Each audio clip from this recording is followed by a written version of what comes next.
All right, Pasadena, it's Tuesday. That means it's time for our weekly 2-minute-ish recap of the City Council meeting. I'm Councilmember Jason Lyon, Pasadena District 7. Let's get started.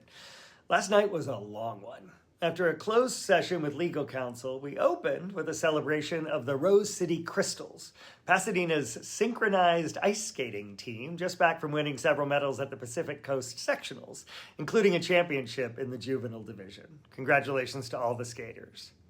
After a short consent agenda that included the Council's ratification of the Public Health Department's renewal of the ongoing declaration of a public health emergency arising from the Eaton fire, the Council took up an appeal of the Board of Zoning Appeals decision authorizing the Western Justice Center on Grand Avenue to host 21 special events throughout the year. Neighbors were concerned about the noise and community impact. Councilmember Cole and I recused ourselves from participating in the matter. For me, because I used to serve as the outside general counsel to the Western Justice Center to avoid any appearance of possible bias. And Councilmember Cole, because he participated in the previous decision when he was still a member of the Board of Zoning Appeals. That basically meant that he and I had a 2-hour wait in the council conference room as the council, the applicant, and the appellant debated the intricacies and ambiguities of a single provision of the Western Justice Center's lease with the city signed 36 years ago. And the city attorney sought separately to clarify the distinction of the council's quasi-judicial and legislative functions. It was a discussion only a lawyer could love, and by the time it was done, even the lawyers were tearing their hair out.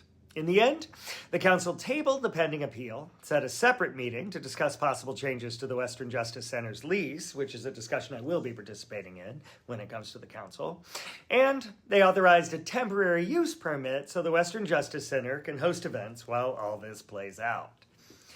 Next up was the council's approval of a memorandum of understanding with the County of Los Angeles to administer the right of entry program for properties damaged in the Eaton fire. This is the program by which property owners can opt in or out of having the Army Corps of Engineers handle the cleanup on their properties.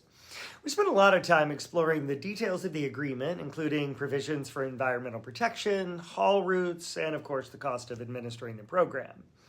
I think the council probably would have preferred that the city handle the submission of our residents' right of entry forms directly, but given the scale of the devastation across Los Angeles County, the Army Corps required that it have a single point of contact for the right of entry program, the county. In the meantime, the cleanup work is already underway and set to be complete by January 2026. Finally, at about 11 p.m. last night, we got to the last item, which was a recommendation from Pasadena's Rental Housing Board to establish a temporary affirmative defense for tenants facing eviction for non-payment of rent if the tenant has suffered an economic hardship caused by the Eaton fire.